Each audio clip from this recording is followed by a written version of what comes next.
which have been reported as running around 800 grand without too much to show for it. Is that a true depiction of the cost today? No, it's less than that. It's closer to 700,000, but we lost nearly 180,000 on that had already been invested in the Gould Reserve development.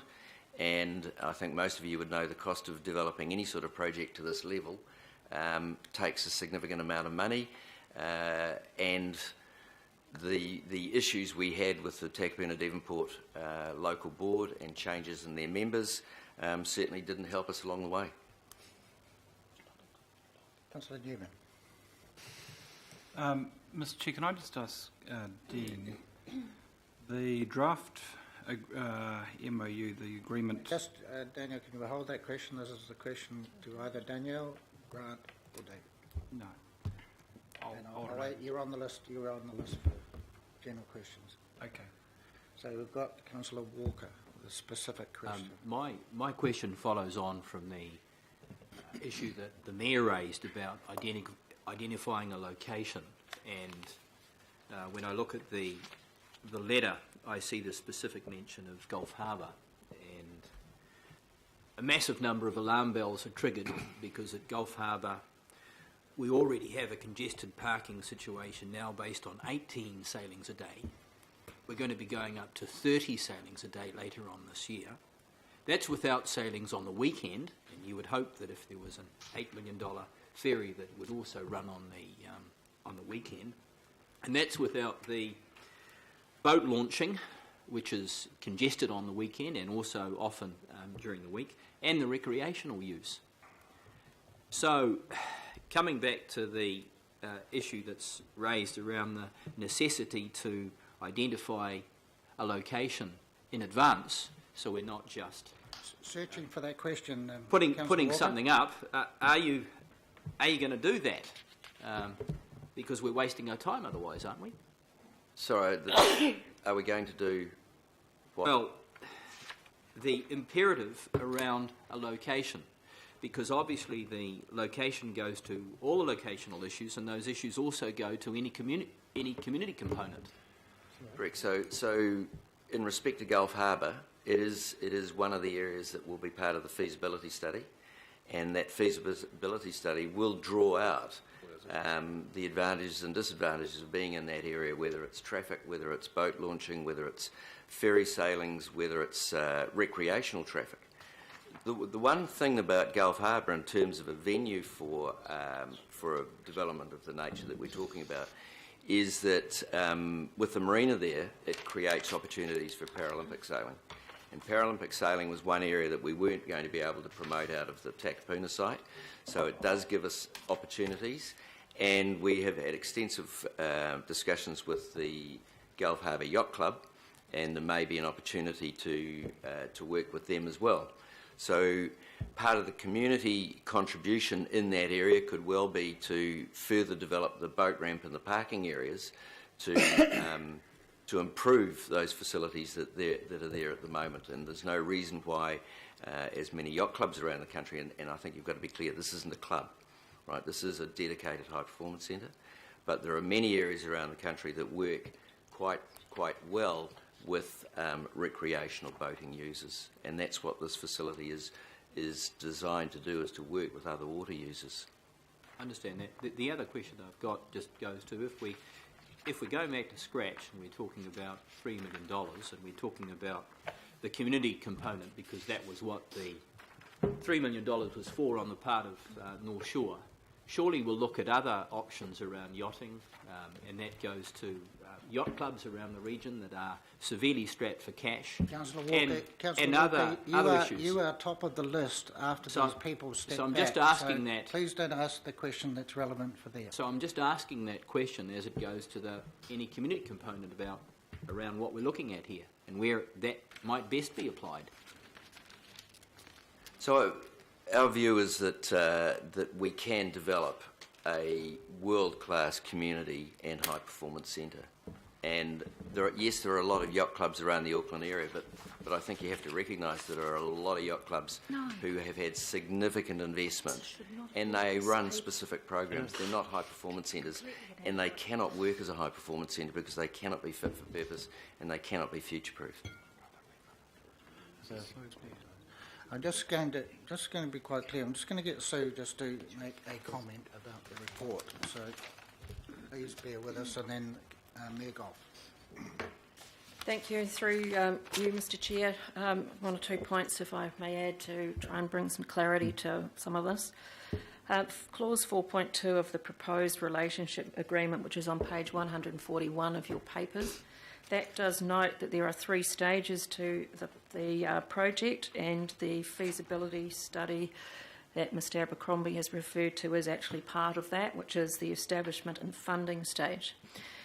What has been suggested in the Chair's amendments to the resolution does allow for that to occur and be brought back to this committee. We also do need to note the deferral of the grant into the 17-18 year, because has not been drawn down as yet. Also point out for clarity that the Chair's proposed resolutions, and these talk to some of the points that have been raised in this discussion, all decisions in relation to this grant have to come back to this committee no later than the 28th of February 2018. Also, what you are looking at today is not, at this point, necessarily committing to fund anything other than noting the existing grant at this point. It's subject to everything else that has to occur. And lastly, which you can't see, Tam, could you please roll forward a bit further so we can get the proposed G up on the screen? Yeah, G was fine. There is a G. Thank you. That requires any decision of any funding other than the existing grant is there to still come back to this committee for identification and approval. I just offer those comments through you, Mr Chair, to bring some clarity. So, I mean, to be quite honest, Mr Kimpton and Mr Tyndall and myself, we work quite hard. We think these resolutions cover everything without making a commitment, other than if it was on the North Shore, we would carry through with what has been a commitment from the North Shore and us previously. So we'll leave that up to you. But any more questions of the two local board? Yeah, Mr Chairman. Yes, sorry. My question is to David. Is there anything stopping you from putting together a business case without having approval in advance of council funding? Because before we approve funding, we generally want to know what the business case is. Yes, so part of the feasibility study is we're going to do a business case around the facility as well. So would it make sense for you to do that business case and put that in the proposal to us, to have us then make the decision? You're not asking for us to approve something sight unseen. That's right, I think that's the plan. That's the point, I think. Thank you. Okay, well, thank you very much. Thank you very much. Thank you for your time. Right, we will then resume the discussions, and Councillor Walker. I'll leave it for now, but I'll be speaking later. Councillor Simpson, you were on the list as well. Oh, look, I support what you put up there. Having listened to this, I think it was. I think the paper could have been written better, but I think that it would be a shame if Auckland missed out on a centre such as this. But as the Mayor alludes, you've got to have the business case and you've got to have the location. They had the money, but they couldn't find the location. So I'm really keen. We've got almost a year to wait. I just note that at Royal Akarana site in Okahu Bay, we've had multiple sailing Olympic medalists out of that club. It's just yesterday I was down there with the Yachting New Zealand chief executive as it's going to be bowled over and a new place built, So it's also one of the sites that's being looked for feasibility. So I support the recommendations because they're really not tying us down to anything yet, but acknowledging that we could, as a region, miss out on the, government got an opportunity, and if we don't keep going with it, it could go to Tauranga or somewhere else, and I wouldn't want that to happen. So I support the resolutions as they stand. Thank you. Will you second the resolution? I will. Thank you. Okay. Right, we have Councillor Hills.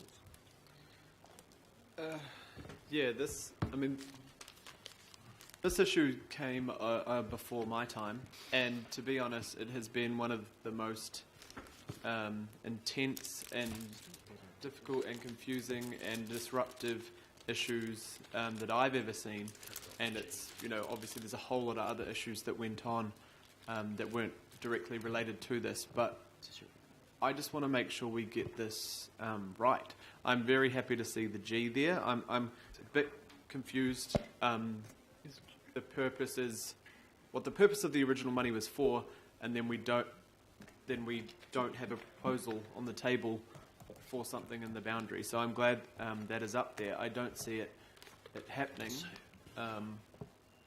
by what we've been given, but I do have concerns of how this came to us as well. Just it's quite difficult, you know, when we're hearing in the last item around the funding, we're talking about 50 grand here and 20 grand here, and then we sort of have a $3 million focus on the table with no real outcome. So, yeah, I'm glad we've got G there, because I think, you know, the North Shore community, in one way or another, have missed out on that amount of funding, that capital investment into community facilities.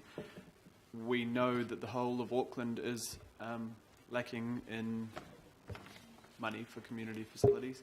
So I just think that it's important that this comes back with a robust case, and then we need to look at how we get it back to those local boards if it doesn't come through this process. Because I think, you know, the people were given knowledge at the time, 6 or 7 years ago, that I know the agreement's lapsed, so that's why I'm a little confused at how it came back in this way. But you know, I would prefer it all just go to the local boards now in some form, so they could upgrade the current facilities that need doing or improve them. But, you know, I'd just like to hear Chris's view on it, I guess. But, yeah, thank you. Thank you. Councillor Evan and then Councillor Darby. Can I just ask Mr. Kimpton, the draft agreement which is set out on page 137, attachment B, so who sponsored, who paid for and prepared that document? The draft agreement, originally, I wasn't party to how the first draft agreement was prepared, but this one is built on elements of that one. Yachting New Zealand did the first redraft for the purposes of today, and we've worked with them to ensure that Council's interests and the community's interests are protected in the way that we've addressed some of those expectations before any release of funding and our expectations around the purpose of the facility. So what you see today is a fair reflection of joint input. Mr. Chair, this is... I kind of feel like we're setting ourselves up for... I mean, I've listened to everything that I've heard, but it seems to me... I'm so confused here. There is no proposal. And because there's no proposal, this funding envelope lapses, and really it needs to go back to North Shore. And when a new proposal comes along, that proposal needs to be considered, and we probably need to appropriate funding if we deem that that proposal is a good proposal. But to try and to tie this legacy funding and to continue to strain this legacy funding over until a proposal might appear in the future, I think is unfair to the community of the North Shore, frankly.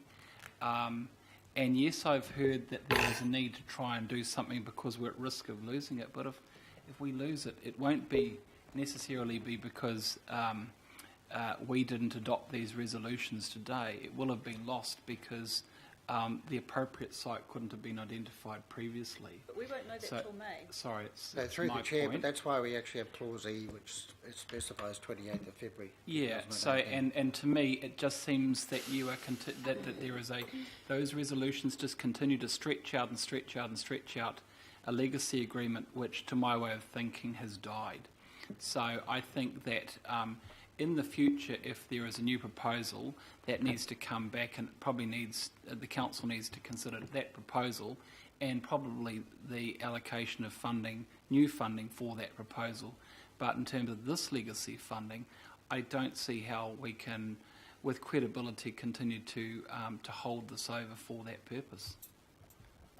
Well, we will vote on this, and if it doesn't go through, then that'll be the case. It'll just kind of lapse, and we'll start the discussion again.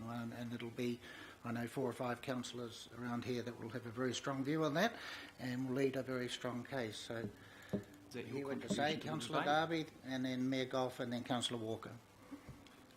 Thanks, Mr. Chair.